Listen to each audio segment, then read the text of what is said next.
The greenhouse is up. We're going to start some seeds. Starting seeds, that and a whole lot more coming up today on the Wisconsin Vegetable Gardener.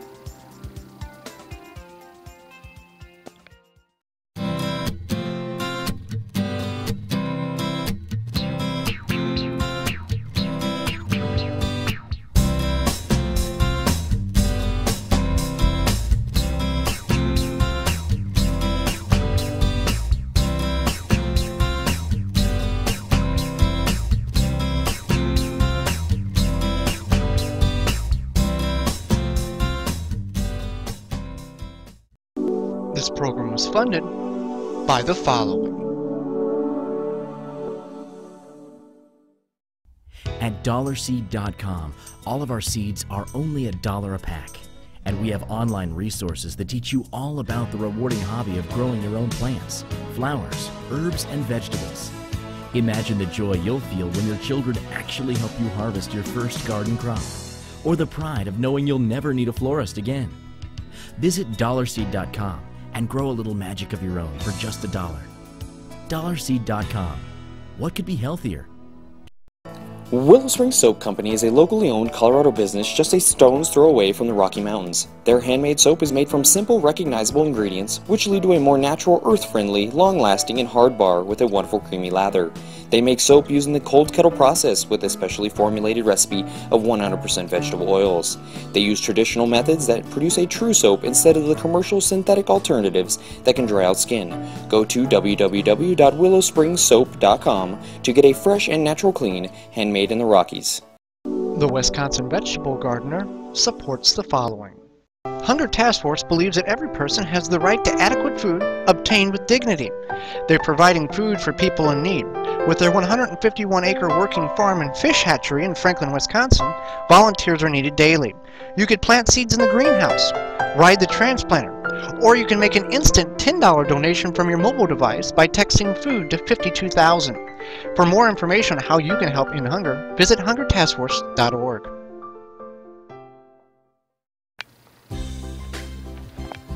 Welcome to the Wisconsin Vegetable Gardener. I'm Joy Baird. This show is dedicated to the average gardener, simple home living, and using what you already have. Well, it's the middle of February, and for us that means it's time to start some seeds. We're going to start some tomato seeds, some pepper seeds, some leek and onion seeds, and some celery seeds.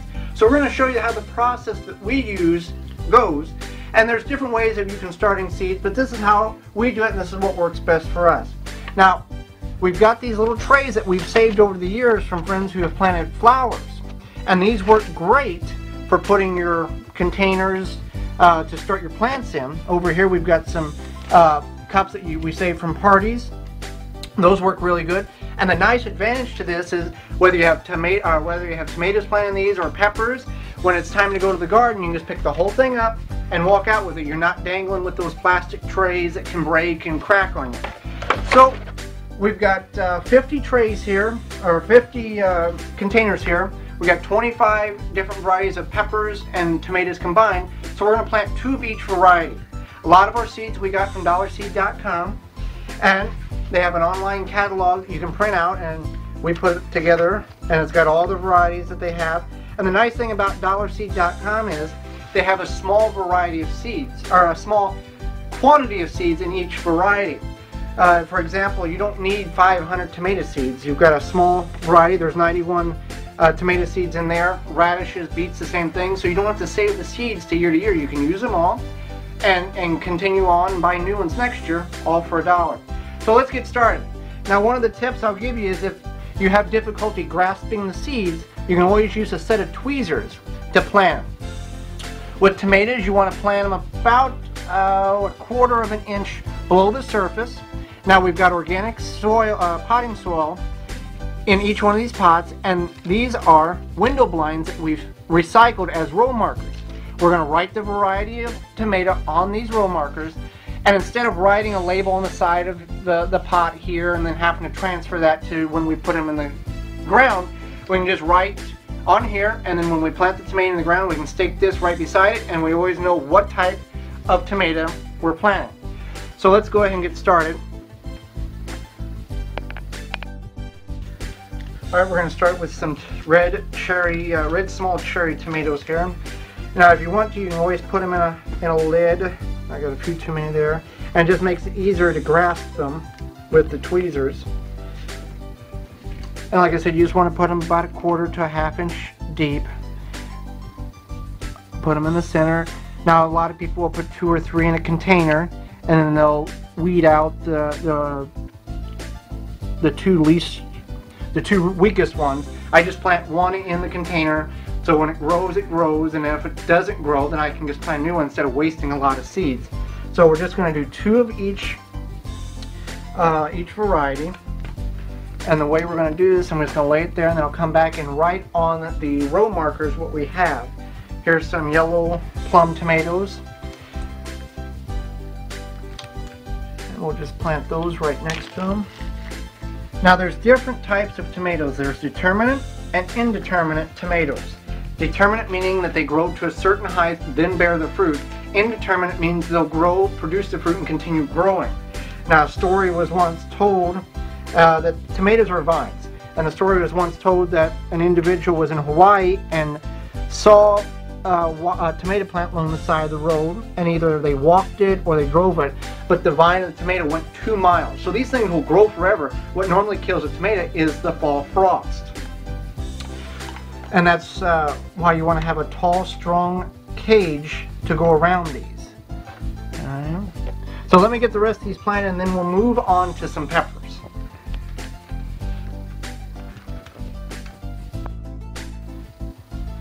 Now we got our tomatoes planted, we're going to look at planting some peppers. Many different varieties of peppers to plant. Dollar Seed provides a great variety as well. Now the nice thing about these Dollar Seed packages, this was the box it came in from the U.S. Postal Service, and it makes a great little grid that I created inside of it for all of our seeds, from our flowers to our root vegetables to our beans to our tomatoes and peppers. So we're going to start over here and plant some sweet yellow peppers and some California Wonder sweet peppers. Now the same thing goes for the peppers as it did tomatoes. We want to plant them just a little under the soil, 1/4 inch or so. We want to mark them on our row markers or window blinds. And when you're doing this, you always want to keep a handy container full of permanent markers so you can write on these, so you always know what you planted and the date that you planted them on. Okay, so let's get these planted here. The nice thing about Dollar Seed, they're all organic seeds. There's no GMOs. And the reason they're so inexpensive is they are organic seeds, but they're not certified organic, due to the fact that certification of organic seeds is extremely expensive, and most seed companies pass that expense on to you, the consumer. Well, these are guaranteed to be organic, and they're not certified, which eliminates a lot of the cost to you and allows you to purchase them for $1 a pack. So let's get these seeds planted here. Just under the soil in the center. Same thing, 1 per container. And these should germinate within probably 7 to 15 days, I believe. So we have that planted, so we leave that there until we get it marked. I'm going to plant some of these peppers. Now, it really determines how large of a garden you have. That determines how many different varieties or how many pepper plants you're going to plant. I have learned over the years to plant 3 times more than what you think you're going to need, because with disease, with drought, with sometimes bad seeds, you're going to lose some, just mishandling as well. You're going to lose some. So I can always find somebody or somewhere to stick an extra couple of pepper plants or tomato plants, rather than looking or trying to start some more later on in the season. So we got those 2 planted.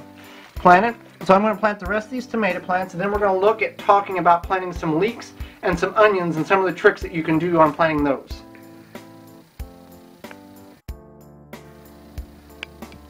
We're going to look at planting some leeks and some onions. Now there's different ways of starting them in the home, in your little greenhouse. One of the ways is this way. We've saved these, or we found these trays that are the 50 slot trays that a lot of people purchase in the spring that have flowers in. We pick them up out of the recycling bins on the side of the road because these are very valuable to us. Or you could start them in just a big tray, just a big tray like this, filled with soil, and then you pick out the onions and plant them once they get mature enough and go in the garden.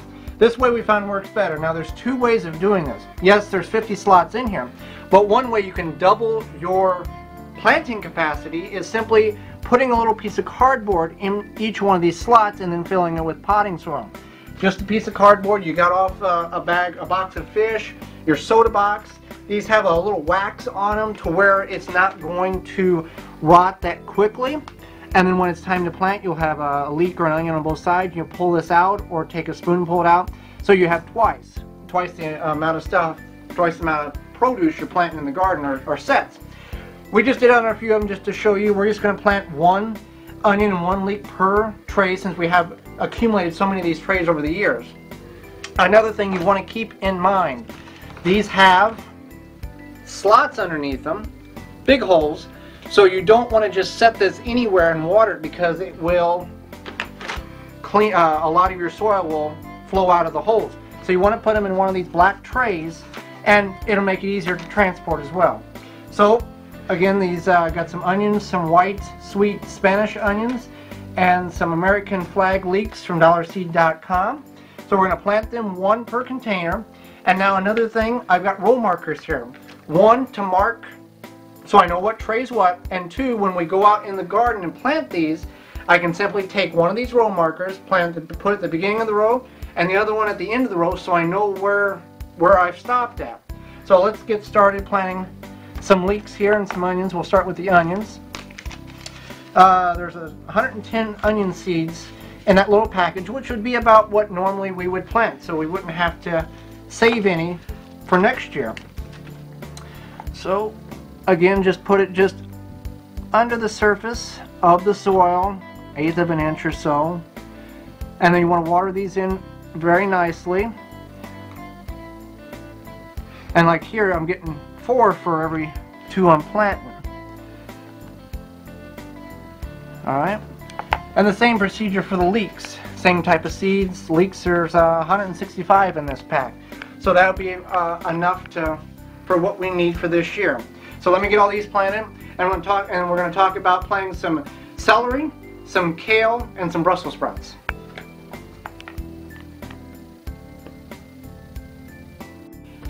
I'm going to plant some celery in these biodegradable pea pots, or some people call them different, but the reason why we're going to plant celery has a very delicate root base, and we want to just simply take that pea pot and set it in the ground, and it will biodegrade over time. These are some celery tall Utah seeds we're going to plant, and again we've got them in a portable little egg tray here, which we couldn't get all 12 slots filled due to the diameter, but 8 is quite enough celery for what we're going to use it for. We mainly put it in salsa and other items that we can. So these are extremely small seeds, so I want to be very careful to only take what I need here. That's pretty close to 8. Now, with being these seeds so small, on this particular application, I will plant more than 1 per slot. I'll go up to 3, maybe 4 per container, just to make sure I get a good germination, and just simply put them underneath the soil, drag some soil over top of them, and then we'll water them in real good. And again, markers, so when we put them in the garden, 1, we know what they are, and 2, we can mark the front and the back of the row. I encourage that a lot, so you always know when the row is supposed to end, whether the seeds decide to stop there or not, or if you've got a big gap, you know that there's an issue that you can deal with. Over here, we've got these little trays that'll hold 12 slots. Here's 12. We're going to plant some Brussels sprouts and some blue kale. And this is just simply a container that some chicken came in from the store that we saved, and it works well for putting our trays in.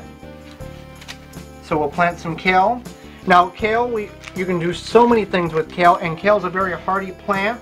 These are actually large enough I can put them in my hand and plant them. Kale will sustain life up to 20 degrees Fahrenheit, so that's very hardy for a vegetable, and you can make so many different dishes with kale. You can make kale chips as a tasty, healthy treat.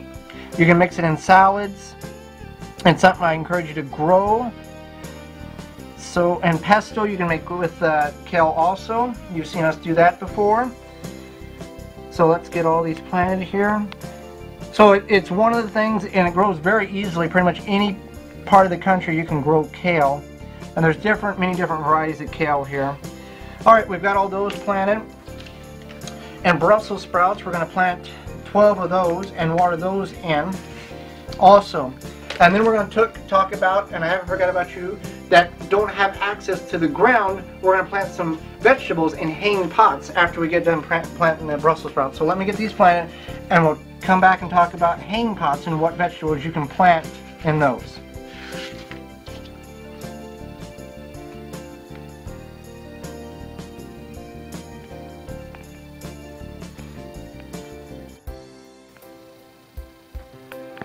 You've seen us talk about on the show how to access and use every available space you have to grow your own vegetables. Hanging pots are no different. When you hear the word hanging pots, you mostly think of flowers, but you can grow vegetables in them like we're going to. Now, you probably have a lot of these in your garage already, and if you don't, people throw these things out year-round. Now, in the larger ones, we're going to plant some container tomatoes that we save the seeds year to year, and we purchase those from a local home and garden center. And the nice thing about growing tomatoes in these is you have a friend or a family member who don't have access to a garden. You can give them a hanging pot with tomatoes, hang them on their front porch or their balcony, and they can have tomatoes year-round. Also, we're going to plant some Swiss chard and some lettuce gourmet in a couple of these. Also nice gifts, whether you want to pass them on or use them for yourself. So on the tomatoes here, let's get the tweezers. On a large pot like this, I'm going to put 3 tomatoes seeds in it and water it in good, and then these will germinate in 55 to 60 days, and they're about the size of grapes, but that's big enough for that. Over here we're going to use some Rainbow Swiss chard blend from dollarseed.com, and a hanging pot is perfectly fine for Swiss chard. You just want to make sure you have plenty of water. So we're going to take some of those, plant this, just nestle them. These are larger seeds that you don't need tweezers for. If you do, you can go ahead and use them. Just plant them underneath the soil about a 1/4 inch or so. I won't use all of these, but this will give a good stand for this. And Swiss chard is a cousin to the spinach, and it can withstand heat and humidity. Unlike spinach can, you'll be able to harvest this all summer long, whether you plant it in a hanging pot or the garden. Some of these smaller pots, we're going to do the lettuce gourmet mix from dollarseed.com, and all we want to do is, just like you would in the garden, take a handful of the gourmet mix and just sprinkle it in the soil there, and then just work just a little soil on top of it, and we'll be sure to water that in real good. So just because you don't have the ground access doesn't mean you can't grow vegetables. You can grow them in hanging pots, in containers, and really anywhere you can be creative with it. So just some of the things that you can start seeds in and at this time of year.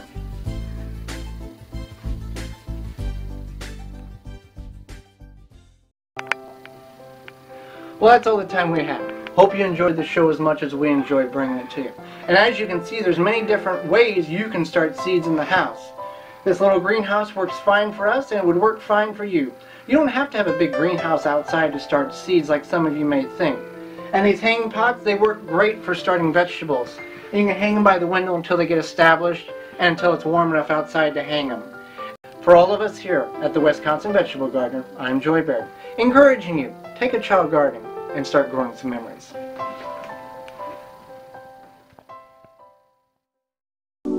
This program was funded by the following.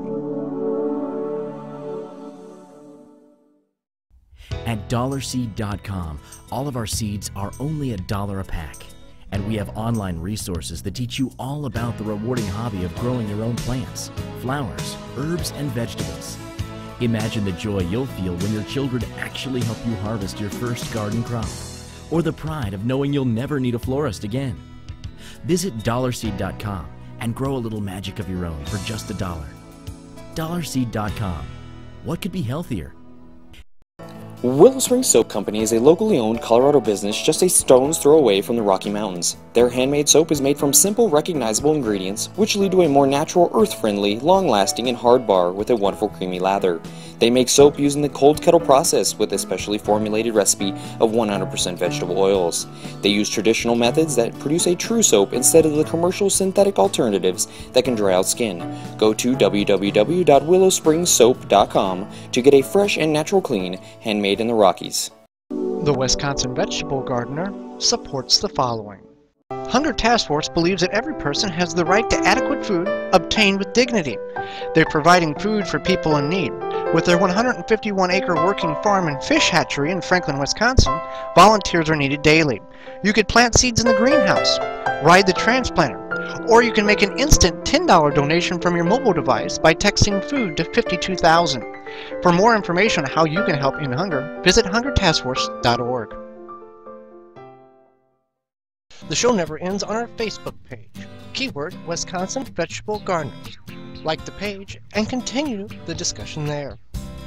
You can now follow us on Twitter, see what we're up to and what we're doing at the garden. The address, the W-I Veg Gardener, G-A-R-D-E-N-R. You can email us at thewiveggardener@gmail.com with your questions, comments, or suggestions about the show.